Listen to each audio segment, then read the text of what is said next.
Well, Senator Tom Cotton, I'm not going to say you're wonderful. You guys have work to do this week. Good morning, Senator.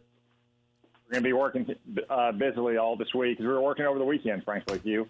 You know, we had to shut down my office and my workers telecommute because of the virus hitting the halls of Congress, but we haven't been taking a break at all in this national crisis.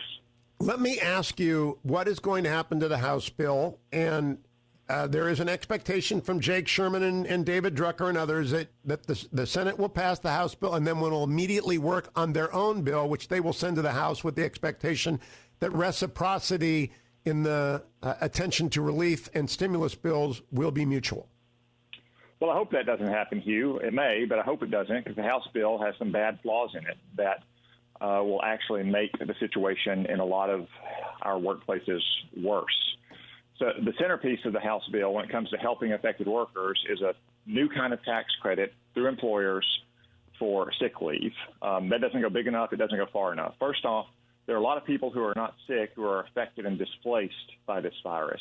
Maybe their businesses in furloughed, like restaurants and bars and theaters, or maybe their child has been sent home because the school is closed. They're going to need some financial aid, just like someone who has the virus or someone who has been quarantined for exposure to the virus. Likewise, I have doubts that a new kind of tax credit that uses employers as a middleman will move quickly enough to get cash in the hands of those people who have to put food on the table this week and pay the bills this month. So there's at least a couple different ways I think we can move faster. We could use the existing unemployment insurance system that we have in all 50 states that is designed to get checks out fast to people in need.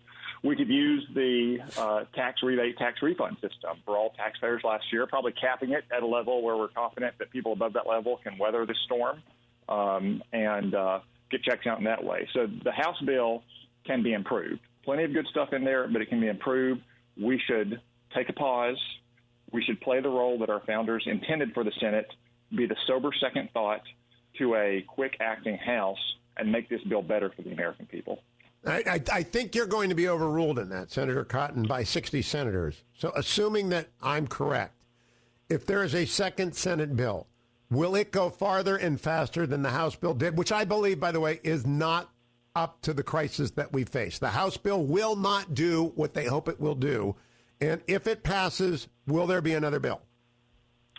So I believe that if the House bill passes as is, Hugh, which, again, it should not, that the Senate will begin acting quickly on another bill that does go farther and then does look at some longer-term impacts beyond just helping people affected this week and next week. Because we have to remember, this is a fast-acting crisis, and the way the world looked last week is very different from the way it's going to look next week. So if the Senate just passes the House bill, I'm confident we'll begin working on a third bill that will go farther and hopefully be better than what the House passed. Now, Senator Cotton, is the goal to make whole the people? I have personal experience in this. I run the Nixon Library. I've had to send people home, but they haven't lost money. They haven't been injured. The library's been injured, the not-for-profit. Is the goal, in your mind, to make everybody whole who has been injured economically by virtue of what the Great American Shutdown is? Hugh, the goal is to help people get through this crisis. So if you're home because you're sick or you've been exposed to the virus or your business is furloughed, we want to make sure that you have enough money to put food on the table for yourself and your kids, keep the roof over your head, and pay your bills. If you're the kind of white-collar, salaried worker that can telecommute and whose business is still generating revenues, you have less need for that kind of subsistence support. But we want to make sure that everyone goes home that should be home and has no financial incentive to go back to their workplace or go out and try to find more work to make ends meet this week. Exactly. And Jeff Bezos and Hugh Hewitt and a whole millions of Americans need no help at all. But the cab driver who drove me from National to my home when I came back on Sunday had one lift that day. How are you going to help him? Yeah, that's right, Hugh, and that's another reason why I don't think the House bill as structured goes far enough and fast enough. Again, it just focuses on people who are employed and who take sick leave. What about all those self-employed individuals, all those contractors, all those people who have seen a rapid decline in their income as well? That's why I think a better approach is simply to get cash payments or cash equivalents directly into the hands of anyone who's been affected by this crisis through existing infrastructure and programs like unemployment or like the tax rebate system. Okay, I have a slightly different take. I think a put-up-your-hand system that trusts people to say, I lost X dollars, pay me, like the 9/11 fund would work. But let me ask you about the bigger issue of stimulus. Getting the car started again. Needs gas and it needs oil if it's been left idle for a couple of weeks. You got to make sure it's filled and it's ready to go. Part of that is, I believe, charging the battery, and part of that is general stimulus, which I believe should come through defense spending. I mean, we have a top line need in the Navy. I'm sure you know what it is. I'm sure you know all that.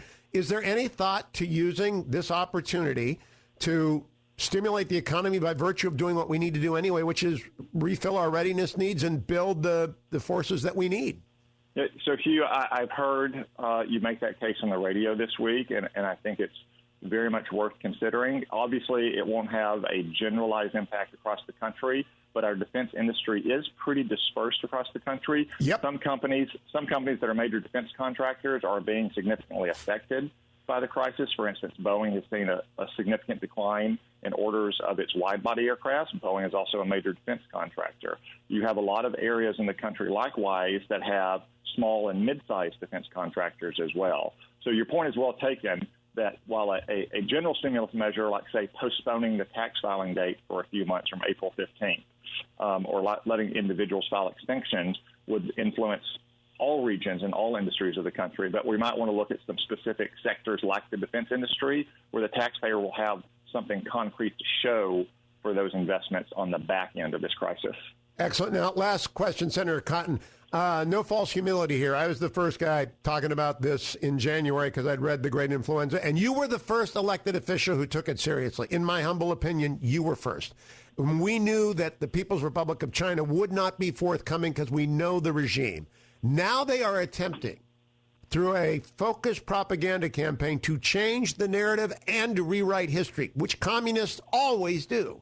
What is your response to General Secretary Xi and all of his minions who are actually actively engaged in information warfare on a generalized basis?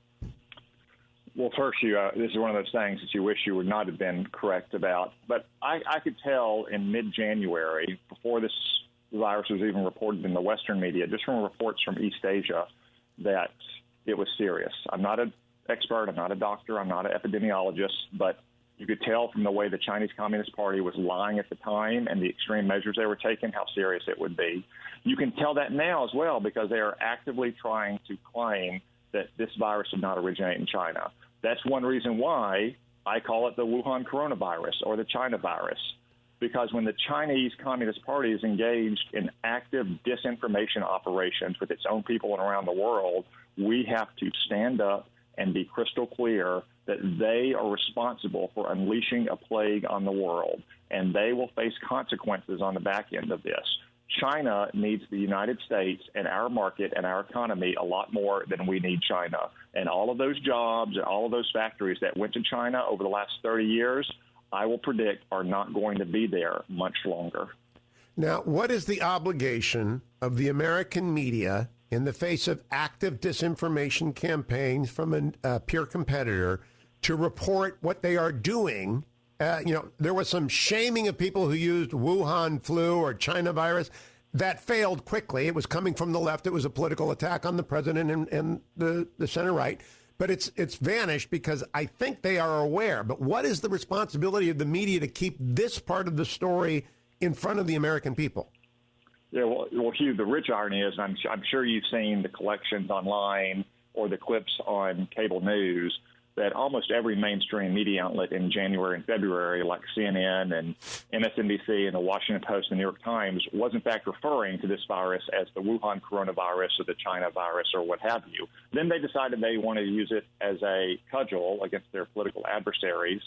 They were being politically correct fools. At this point, now that China is engaged in active disinformation operations, it's incumbent upon our media in America to explain to Americans what our adversaries in the Chinese Communist Party are trying to do. Last question is about President Trump. He gave himself a 10 out of 10 yesterday. Dr. Fauci just explained that the testing fiasco had nothing to do with him, nothing, and that every president would have had the same problem. How do you rate the president's handling, and what is going on in the media's questioning of him? It's almost it's almost evidence every day of TDS.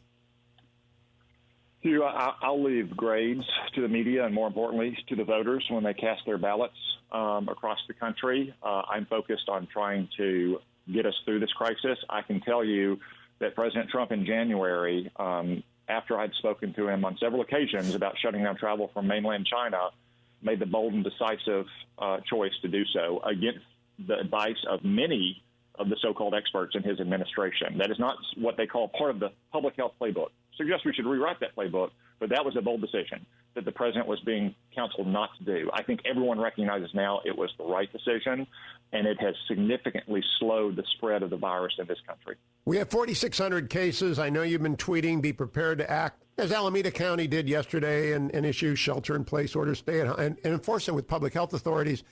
That surprised a lot of people, Senator Cotton. So I just want to give the last minute to you. Why are you taking such an approach that surprises conservative, freedom-loving Tom Cotton is saying, get ready, you may be told to stay home and you're going to listen?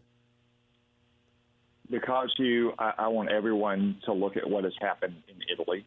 2 weeks ago, Italians were enjoying early spring weather and they were sipping coffee and wine at restaurants and bars. Today, elderly Italians are being denied care at hospitals and administered last rites because their healthcare system is totally overloaded. I know that kind of national shutdown or quarantine or curfew, whatever you want to call it, will impose hardship. We can take steps to mitigate those hardships. We can help the economy get back on your feet, but we can't get your life back. We can't get your parents' and your grandparents' life back. We need to act aggressively now to save lives tomorrow. Senator Tom Cotton, thank you. Thank you, Hugh.